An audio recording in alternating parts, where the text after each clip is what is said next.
vies et nos civilisations dépendent des terres. Malheureusement, chaque année, nous détruisons la terre. Malheureusement, chaque année, la dégradation des terres, mais aussi la désertification, sape la jouissance des droits humains.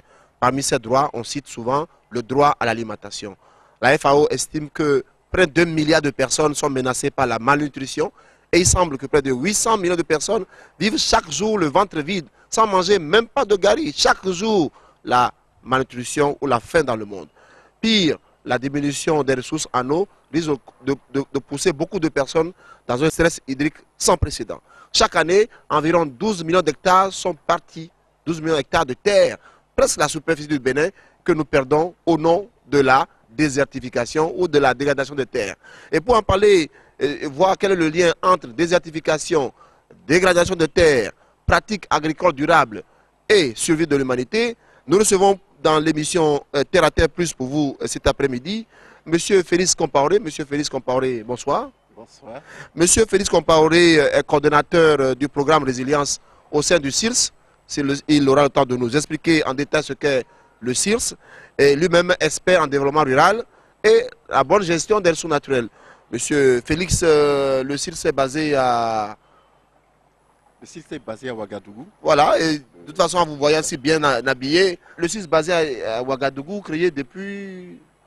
Le CILS est né de toute cette série justement de sécheresse qui a frappé notre sous-région dans les années 70.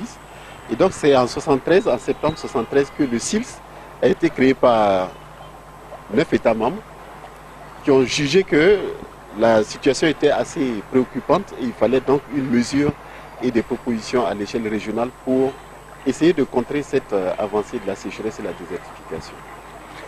Et le Togo et le Sud, c'est vrai qu'on n'est pas dans le Sahel, c'est vrai que bon voilà, nous aussi nous sommes menacés beaucoup par ce qu'on nous a appris, l'avancée du désert. Et sommes-nous aussi concernés? Non, exactement, le Togo, notamment dans sa partie nord, est fortement touché par la sécheresse. Et je dirais même mieux, même la partie littorale est touchée par les événements. Parce que quand vous constatez le niveau de la mer, le rythme de dégradation des côtes, l'érosion côtière, elle est assez importante et préoccupante. Et je pense que c'est tout cela qui a milité pour que le Togo devienne membre du comité inter-État de lutte contre la sécheresse depuis les années 2013-2014. Bien. Donc, même si on n'est pas un pays fortement sahélien, le CIRS, le Centre inter-État de lutte contre le comité inter-État de lutte contre la sécheresse, au départ c'était dans le Sahel, aujourd'hui c'est pas forcément dans le Sahel, avec l'avènement du Togo. Qu'appelle-t-on dégradation des terres? Qu'appelle-t-on désertification? De quoi il s'agit? Quelle est l'ampleur du phénomène? Suivez plutôt ce reportage.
L'aridité d'une région se mesure à ses précipitations. Quand il pleut entre 150 et 500 mm d'eau par an, on parle de zone semi-aride. C'est le cas de la savane. Et en dessous de 50 mm, une région est dite hyperaride. C'est le cas du Sahara. Les déserts sont caractérisés par des climats arides avec humidité faible, sol pauvre, végétation et des animaux rares. Aujourd'hui, l'ensemble des zones arides de la planète couvre plus de 40% des terres émergées. Et elles gagnent du terrain. En 50 ans, le Sahara s'est par exemple agrandi de 600 000 km², plus que la superficie de la France. Cette désertification s'accompagne de la disparition de régions cultivables et des végétaux en général. Un cercle vicieux s'installe. L'absence de végétation accentue l'érosion, appauvrit les sols, fragilise les écosystèmes. Alors pour les 2 milliards d'habitants qui vivent dans les zones sèches de la planète, comment réussir à faire fleurir le désert ?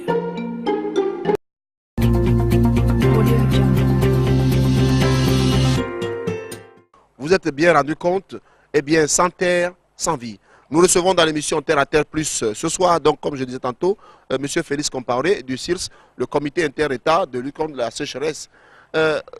Concrètement, quand on dit désertification, de quoi parle-t-on? C'est le désert? C'est quoi? Disons que la désertification, c'est un phénomène assez complexe, effectivement, qui conduit à terme à une désertification de là où nous sommes. Donc l'avènement du désert, l'avancée du désert. Mais remonter pour voir qu'il a fallu que des forêts soient détruites pour devenir aujourd'hui des déserts. Donc le processus de la désertification ne concerne pas seulement des espaces désertiques, mais ça remonte jusqu'à dans nos forêts qui sont en train d'être détruites progressivement par l'action de l'homme en général. Même si les aspects changement climatique interviennent, mais la dimension anthropique, donc l'impact de l'homme sur ces ressources-là est assez prépondérante et comme vous l'avez dit, c'est des millions d'hectares chaque année qui sont dégradés et qui nous confinent donc à une insécurité alimentaire et nutritionnelle pour nos populations. D'où donc un manque, une réduction forte de la résilience des populations, leur baisse de capacité d'adaptation, surtout avec l'avènement de ces changements climatiques ces dernières années, qui viennent encore mettre davantage la pression sur ces ressources naturelles. Mais la terre, il y en a encore et encore. Quand je fais je prends l'alignement Lomé d'Apaon, eh bien, des villages sont assez épars et donc des terres à n'en pas finir sont là. Donc où est le problème? Nous avons les terres. Et vous pouvez dire qu'on a les terres, disons en matière de superficie. Mais la terre ne se qualifie pas seulement par la superficie, l'étendue. Il y a l'aspect qualité de la terre. Est-ce qu'on peut produire sur la terre? Si vous prenez l'exemple de la région que vous citez, il y a 20-30 ans, le rendement sur ces terres était multiplié par combien? Par 5, par 10. Aujourd'hui, sur la même superficie, vous avez peut-être 10 fois moins de rendement. Donc, il y a l'aspect effectivement étendu de la terre, mais ce qui est le plus important, c'est qu'on arrive à produire davantage sur des superficies plus réduites. Parce que la désertification est là, les changements climatiques sont là, et la population, contrairement à cela, augmente. Donc les besoins nutritionnels et alimentaires augmentent. Et il faut donc produire plus pour nourrir cette population en pleine croissance. Et vous savez que notre population dans la sous-région est assez jeune. Donc avec une forte croissance, il faut vraiment qu'on trouve les ressources. D'où le problème qui se pose. Parce qu'on a des terres, mais généralement c'est des terres dégradées. Et quand elle est dégradée, il est encore très difficile de la remettre à niveau pour encore produire davantage. C'est pourquoi nous, dès maintenant, nous commençons même par les zones qui ne sont pas encore touchées entre guillemets par la désertification, pour les préserver du phénomène de la dégradation et de la désertification. La question donc vient tout de suite. Vous avez donc innové, c'est votre job, les chercheurs, les conférences, etc., comme mission. Vous avez trouvé la GDT, la gestion durable des terres. Il y en a qui parlent de la gestion intégrée des sols, etc. Donc concrètement, il faut faire quoi?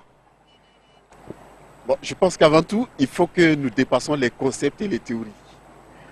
Si vous prenez l'exemple du CIRS, le CIRS est né du phénomène des changements climatiques qui ont amené des poches de sécheresse, qui ont amené des poches d'inondation.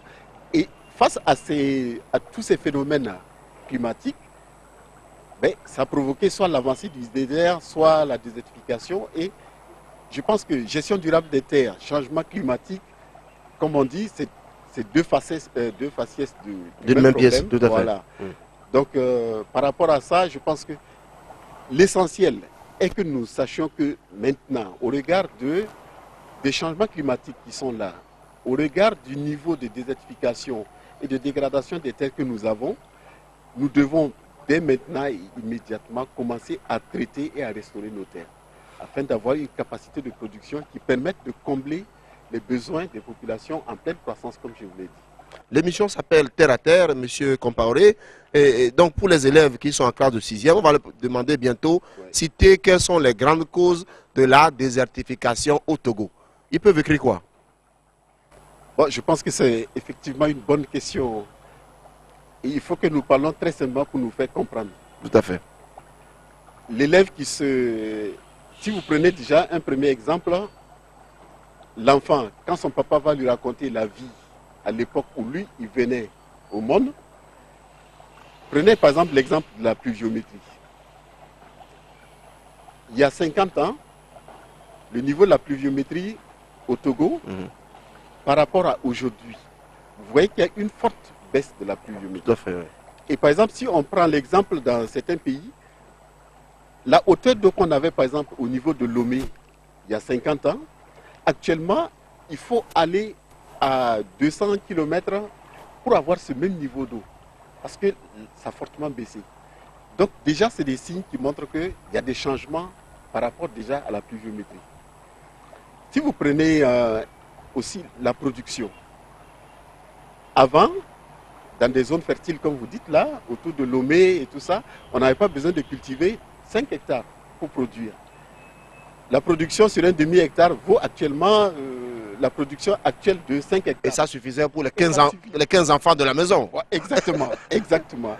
Donc, pour une petite superficie qu'on avait, on n'avait même pas besoin d'apporter de l'engrais ou de la fumure organique, parce que le sol était riche en ce moment. Il y avait la pluie. Donc, on produisait assez pour donc, toute la famille, malgré son nombre en son temps, comme vous dites. Mais aujourd'hui, l'enfant voit que son papa qui cultivait sur 1 hectare, actuellement, il faut qu'il fasse 10 hectares.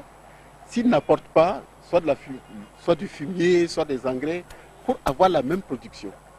Donc, qu'est-ce qu'il y a à la base de cette dégradation à laquelle nous assistons? Qu'est-ce qui a causé ça? Vous voyez, la dégradation, il faut, au-delà des changements climatiques, donc je parlais de la pluviométrie, du vent, la température et tout ça, au-delà de ça, il faut voir que c'est de la responsabilité première de l'homme. L'homme qui, par exemple, en cultivant ce brûlis, coupe les arbres, met le feu, avec tout ce qu'il y a comme dégagement de CO2. Et en brûlant les terres, ça ne permet pas à l'arbre qui était là de régénérer et de protéger la fixation du sol. L'herbe s'en va, les arbustes s'en vont, les arbres s'en vont. Et donc, quand par exemple la pluie qui vient, avec la nappe d'eau qui passe, l'érosion hydrique n'a plus, il n'y a plus aucune ressource qui permet de freiner l'érosion quand l'eau passe. De même que quand le vent souffle, le vent balaie tout ce qu'il y a comme humus, comme tout ce qu'il y a comme terre, comme sable. Donc, c'est tous ces événements-là qui font que l'action de l'homme est majeure par rapport à la dégradation, au processus de dégradation de nos terres. Et il faut justement que cela change parce que nous avons les outils, les technologies et les approches qui permettent de régler ça. Et c'est ce que, comme vous disiez, on parle de gestion durable des terres. Parce qu'il faut qu'on aménage, il faut qu'on arrive à récolter le peu d'eau qui tombe, il faut qu'on optimise son utilisation. Il faut qu'on enrichisse nos sols avec des apports organiques, notamment le fumier, le compost. Il faut qu'on apporte aussi parfois de l'engrais chimique ou d'autres éléments. Avec, vous parliez des chercheurs. Actuellement, ils nous aident à produire des variétés qui sont à même de s'adapter, par exemple, à la période sèche. Parce que la pluie diminue. Il y a des variétés qui sont capables maintenant de produire à l'échelle de 3 mois au lieu de 4 mois avant, ou alors 2 mois au lieu de 4 mois, etc. Donc il y a tous ces événements-là qui nous permettent de nous inscrire dans la gestion durable des terres, c'est-à-dire préserver le capital sol-terre, mais tout en produisant un maximum pour nourrir la population en croissance. Oui, aujourd'hui il s'agit de nourrir la population sans cesse croissante. 6 milliards, 7 milliards de voisins sommes nous, et nous serons 9 milliards d'ici à l'horizon 2050. Mais la question qui se pose aujourd'hui, c'est, vous citez tantôt le rôle de l'agriculture, des pratiques agricoles. on veut nourrir les gens. Et les terres ne donnent plus assez. Donc vous pensez qu'il faut faire quoi? Parce que les populations aussi sont aussi parfois un peu, voyez, un peu perdues là. Non, exactement. Parce que maintenant, de deux choses l'une. Ou vous multipliez votre superficie, où vous allez cultiver par 5 pour avoir la même production qu'il y a 20 ans. Ou alors, il faut que sur la même superficie, vous apportiez quelque chose à la terre pour mieux la traiter, mieux la nourrir. Comme on dit, il faut traiter la terre comme nos épouses.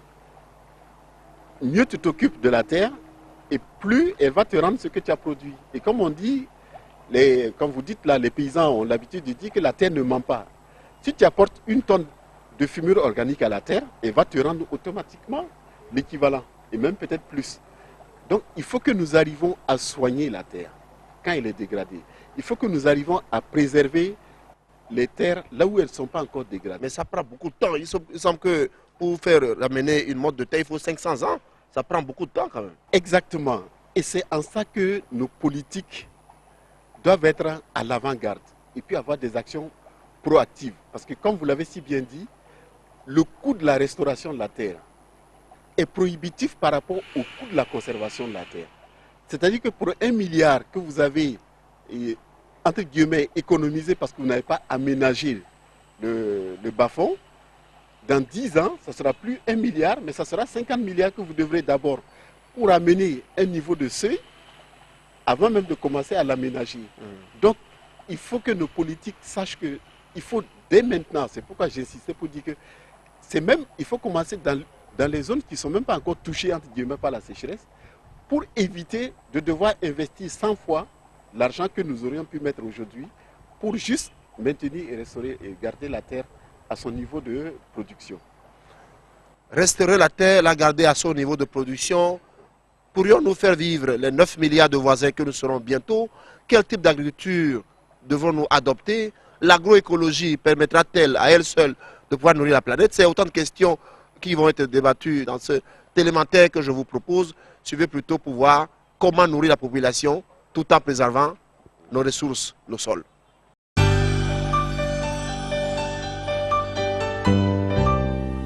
Manger en toute confiance, savourer des aliments sans pesticides, c'est la raison d'être de cette école d'agroécologie.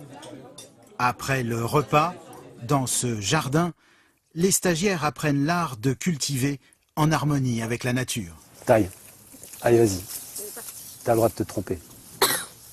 Ici, on enseigne la taille des arbres fruitiers tout en respectant la croissance. Voilà, pouf, allez hop. Tout ce qu'on lit traditionnellement dans les livres est potentiellement faux, ou en tout cas va pas vraiment dans le sens de la vie de l'arbre. Donc là, on a réappris vraiment les bases. Au cœur de l'Ardèche, des stagiaires venus de différents horizons viennent apprendre les gestes presque perdus de la tradition paysanne. Elles sont belles les graines d'amarante. Ouais, franchement, on va bien pouvoir en ressemer pour l'année prochaine. Maëva, ingénieure agronome, qui connaît bien les méfaits sur l'environnement de l'agriculture industrielle, est venue retrouver ce savoir-faire. Faire des activités comme ça nous reconnecte à la terre, à ce que ça veut dire une graine et tout le potentiel que ça a et le respect qu'on peut avoir. Et après, dans les esprits, c'est sûr que ça sème beaucoup d'idées, beaucoup d'inspiration. Et là, j'ai plus qu'une envie, c'est de démarrer mon propre potager, de faire mon expérience pour ensuite pouvoir créer ma ferme. Semer des graines, faire germer des idées, c'est la démarche du fondateur de Terre et Humanisme, une école aujourd'hui mondialement connue. Pour nous, la terre, la notion de terre-mère n'est pas une métaphore, c'est une réalité absolue. Même si on la poétise à travers terre-mère, il n'empêche que, objectivement, c'est la terre qui nourrit tout le monde. Et c'est cette terre-là dont il faut prendre soin et non pas droguer, polluer de mille manières. Dans ce jardin idéal, la basse-cour a toute son importance. Vous y allez, aïe, ça met l'autre me mord. Voilà. Les rejets des poules d'aujourd'hui seront demain un engrais très fertile. Mais vous la tenez par les pattes quand même. Ce cycle vertueux de la nature, qui permet l'autonomie alimentaire, est un moyen très efficace pour lutter contre la famine en Afrique. J'espère qu'on les retrouvera ce soir, c'est pas gagné. J'ai créé une coopérative avec une trentaine de paysans pour les initier à la pratique de l'agroécologie, qui est en grande partie l'agriculture traditionnelle qui était dans mon pays, mais qui pour l'instant il est en disparition. Terre et humanisme, une école qui prône une révolution douce, dont le premier acte est de pratiquer l'art de cultiver son jardin.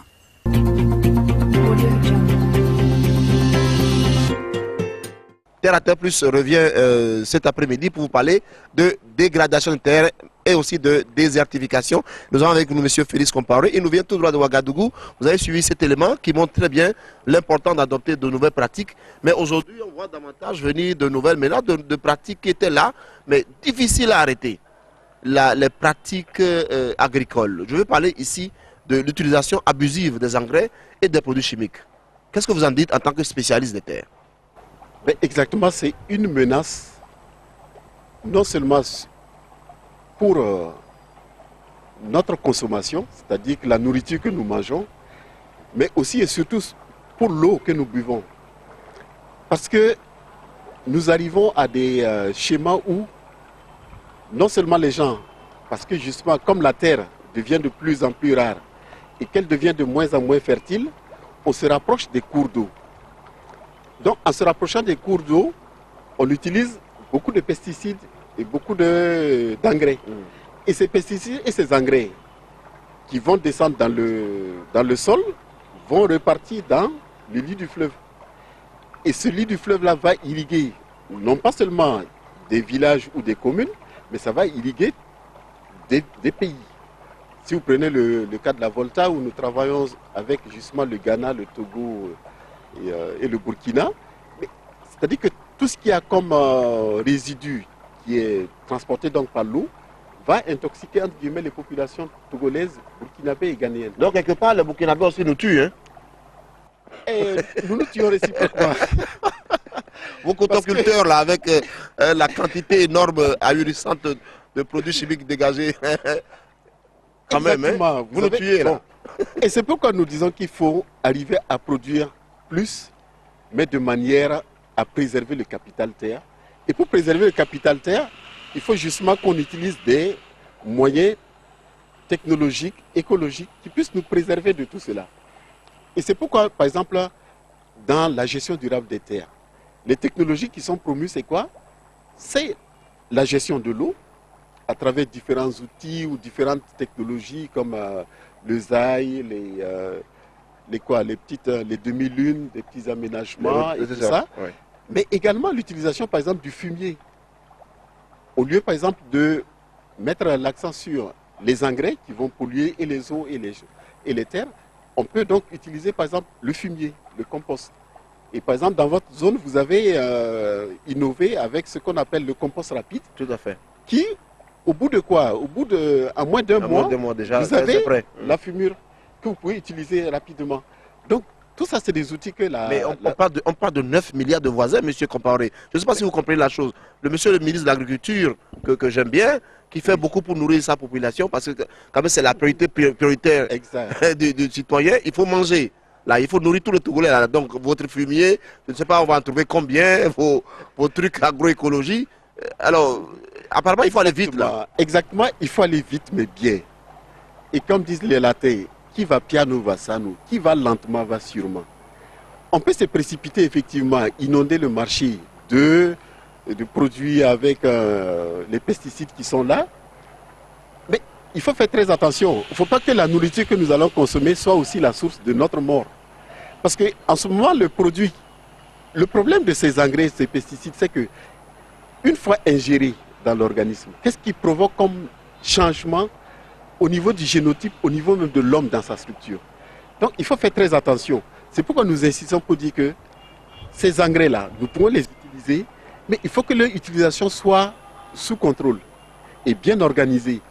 Et quand j'insistais, c'est pour dire que par exemple, ces engrais, il faut au maximum les éviter, par exemple, le long des cours d'eau, où les populations ont tendance à aller pour récupérer les terres, les dernières terres les plus fertiles qui existent. Il faut qu'on évite cela. Et c'est pourquoi, par exemple, dans ces aménagements-là, notamment le long des fleuves, de nos fleuves et de nos rivières, on a des banques protectrices où, par exemple, on fait du reboisement. Des zones tampons. Voilà, des zones tampons. On fait du reboisement avec des arbres, on fait du reboisement et, avec d'autres espèces qui peuvent être soit d'origine fourragère ou bien en tout cas productrices de bois. Et ainsi de suite, on permet de protéger une certaine bande pour que les engrais que nous allons utiliser en amont ne viennent pas polluer la nappe d'eau que nous utilisons pour boire et pour... Mais à vous entendre, je croyais écouter un activiste parce que vous êtes chercheur, donc vous travaillez aussi pour les États. Ces États sont là. Si vous allez dans tous les marchés du Togo, il y a ces sociétés venues du Ghana, je ne sais pas si elles viennent même de votre côté, qui sont là, qui s'installent dans chaque marché, qui vendent au vu et au su de tous. Et vous êtes là à côté du ministre, vous ne dites rien. Le ministre de la Santé regarde, il ne dit rien. Celui du commerce, lui, il est content. L'autre de l'agriculture, bon. On est là et personne ne dit rien. Et vous, vous me dites quoi là? Vous êtes chercheur, c'est à vous de faire le travail. Non, disons que je mets un bémol à ce que vous dites quand vous dites qu'on ne dit rien, qu'on ne fait rien. Parce que justement, au niveau du SILS, nous avons été responsabilisés au niveau de la sous-région. D'abord dans l'espace SILS, mais également avec l'espace CEDEAO maintenant, pour travailler et à réglementer l'utilisation de ces pesticides. Même leur entrée sur le marché est conditionnée par ce que nous appelons le comité sahélien des pesticides. Et c'est ce comité sahélien des pesticides qui, logé au niveau de l'Institut du Sahel à Bamako, donc c'est une des institutions spécialisées du SILS, permet de dire que tel produit, tel pesticide que nous allons mettre sur le marché n'a pas d'effet négatif. Vous parlez des homologations. Voilà, est-ce qu'il y a un pesticide gentil? Est-ce qu'il y a un pesticide qui est acceptable, qu'on peut avaler sans risque? Exactement. Les pesticides que nous homologuons, c'est des pesticides donc, qui font plus de bien que de mal. Ah, il y en a? Ben oui, puisque vous savez que nos marchés justement sont inondés de pesticides qui font plus de mal que de bien. Parce qu'ils n'ont pas été homologués. Donc ils ont un aspect beaucoup plus destructeur. Et c'est pourquoi justement au niveau du SILS, et dans cette zone SILS-CEDEAO, nous mettons l'effort, nous mettons les bouchées doubles pour que on utilise et qu'on recommande les produits homologués. Avec donc des conditions d'utilisation qui sont très précises et qui nous permettent d'éviter justement les travers de ces produits non homologués, les produits trafiqués qui sont donc non seulement parfois n'ont même pas une fonction, leur fonction première, non, c'est clair. Encore moins, donc ça ne fait que tuer l'homme au lieu de l'aider à vivre. Mais vous comprenez que pour le paysan, il n'a plus de métayers, tous les métayers chez nous sont des immigrants maintenant, il n'y a plus personne, donc il préfère mettre quelques gouttes d'herbicide, il va vite. Exactement. Là aussi, c'est pourquoi nous insistons sur l'aspect homologation. Parce que à travers notre dispositif pour l'homologation, il y a par la suite le dispositif de vulgarisation, en lien avec les différents départements des ministères de l'Agriculture dans les pays, pour qu'ils puissent faire la promotion des produits qui sont homologués. Déjà, ça nous permet d'éviter 90% des effets néfastes que ces produits trafiqués-là commettent en inondant le marché. Donc déjà, si le producteur arrive à s'inscrire dans cette logique de produits homologués, d'engrais homologués, avec donc des poisons autorisés, vous voulez dire un peu? Non, pas des poisons autorisés. Parce que pour l'homologuer, justement, il faut qu'il prouve qu'il n'est pas un poison. Il faut qu'il prouve qu'il n'est pas un poison. En tout cas, qu'il ne tue pas tout de suite. Voilà. Non, qui ne tue pas. Qui ne tue pas. Parce que le problème, justement, quand on fait les homologations, c'est de voir, au point de vue biochimique, au point de vue chimique, médical et tout ça, quels sont les effets pour déjà bloquer le produit qui ne répond pas à ces normes-là. Et à vous entendre, est-ce que je peux comprendre que se tourner totalement vers une agriculture durable, écologique, respectueuse, qui prend en compte les savoirs locaux, ce n'est pas possible. On a forcément besoin d'un certain tonnage quand même d'engrais. Effectivement, parce que l'engrais aussi, l'engrais est un produit que la recherche nous a permis d'avoir pour améliorer notre production. Maintenant, l'engrais, son problème, c'est qu'il ne faut pas l'utiliser au hasard, il ne faut pas utiliser n'importe quel engrais.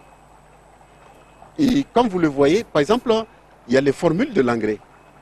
L'engrais qu'on va utiliser pour le coton, normalement, ce n'est pas l'engrais qu'on doit utiliser pour le maïs. Vous n'êtes pas là pour expliquer ça aux paysans entre Kotogo et Bobo Dioulasso. Hein. Mais nous avons la chance qu'à travers les départements de l'agriculture, à travers les différents départements qui interviennent dans le développement rural, ils ont des agents à la base qui sont des vulgarisateurs et qui permettent donc de donner des consignes, de donner des conseils et d'encadrer ces producteurs-là. Donc vous ne croyez pas à l'agriculture biologique, vous ne croyez pas à l'agroécologie? L'agriculture biologique est un pendant qu'il faut développer. Et c'est pourquoi j'ai insisté par exemple sur des trucs comme la production de la fumure organique, l'utilisation de... Il y a des pesticides bio.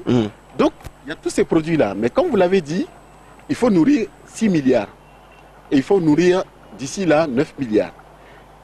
Et au regard de notre rythme d'avancement, cela ne permet pas à ce jour d'arriver à cet objectif. C'est pourquoi nous disons, il faut donc intensifier avec les produits bio, mais également il faut utiliser les engrais que nous donne la science, les pesticides que nous donne la science, mais de manière bien encadrée, pour éviter justement de nous intoxiquer par ce que nous mangeons. Parce que nous aurions mal utilisé les engrais, mal utilisé les pesticides, nous allons nous auto-intoxiquer et nous ne savons même pas quel est l'effet que ça aura sur nos enfants. En attendant, donc, on peut continuer, selon M. Comparé, à consommer ce que le marché à Sigamé, de Bekota, à Gouassime nous donne. Le maïs est acceptable, le haricot est acceptable.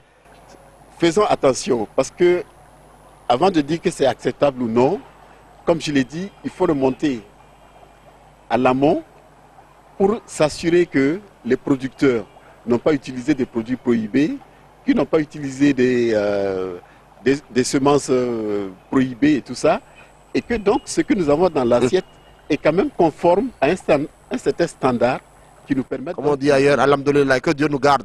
Parce que là, comment on fait pour savoir d'où provient le maïs, d'où provient... S'il n'a pas utilisé des... C'est compliqué. Tout l'enjeu, justement, comme vous dites, pour parler terre à terre, c'est que nous puissions arriver avec les premiers producteurs, qui sont les agriculteurs, à les amener à prendre conscience qu'on ne peut pas prendre de l'engrais tout venant. On ne peut pas prendre des semences tout venant. On ne peut pas prendre des pesticides tout venant. Parce que, en prenant du tout venant, ce n'est pas quelqu'un d'autre que tu vas tuer, mais c'est toi-même d'abord que tu vas tuer et ta famille. Et c'est pourquoi nous insistons sur la vulgarisation.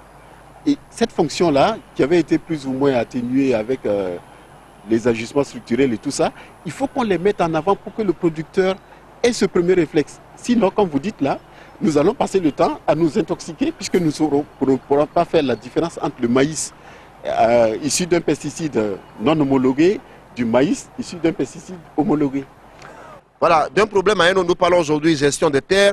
Avant d'arriver à la prochaine rubrique, un problème essentiel de la dégradation des terres, c'est bien entendu la déforestation. Exactement. Et il semble que chaque seconde, nous perdons la taille d'un terrain de foot. Nous perdons la forêt, la taille d'un terrain de foot chaque seconde. Donc la situation est préoccupante. Au Togo, nous avons un taux de déforestation qui se situe à environ 5,8% chaque année. Voilà. Et donc, c'est la situation est préoccupante partout. Alors, par rapport aux terres, quelle importance nous avons à accorder à la préservation des forêts? Non, exactement. Il faut insister. Le Togo, les forêts togolaises sont menacées. Non, sérieusement, on n'a même plus de forêts primaires. La dernière fois, nous étions en atelier avec toutes les directions du développement rural du Togo, avec les différents acteurs. Les chiffres que vous donnez, même peuvent paraître sous-évalués.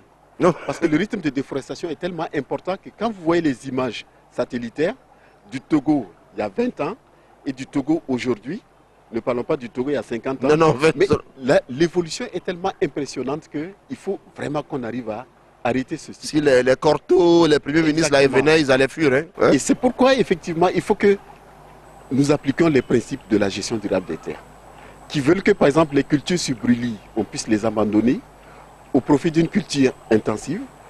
La carbonisation sauvage, il faut qu'on applique des systèmes de carbonisation qui nous permettent d'avoir des rendements de près de 80%.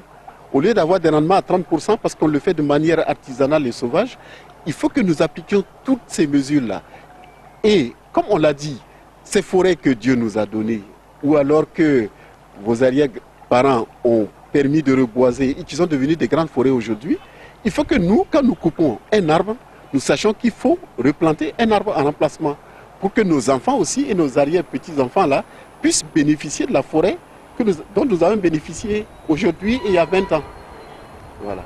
En attendant, donc, le message est lancé, chacun doit faire un effort pour planter un arbre. Au moins. Car qui n'a pas planté un arbre avant de mourir, ou bien celui qui a planté un arbre avant de mourir n'a pas vécu inutilement.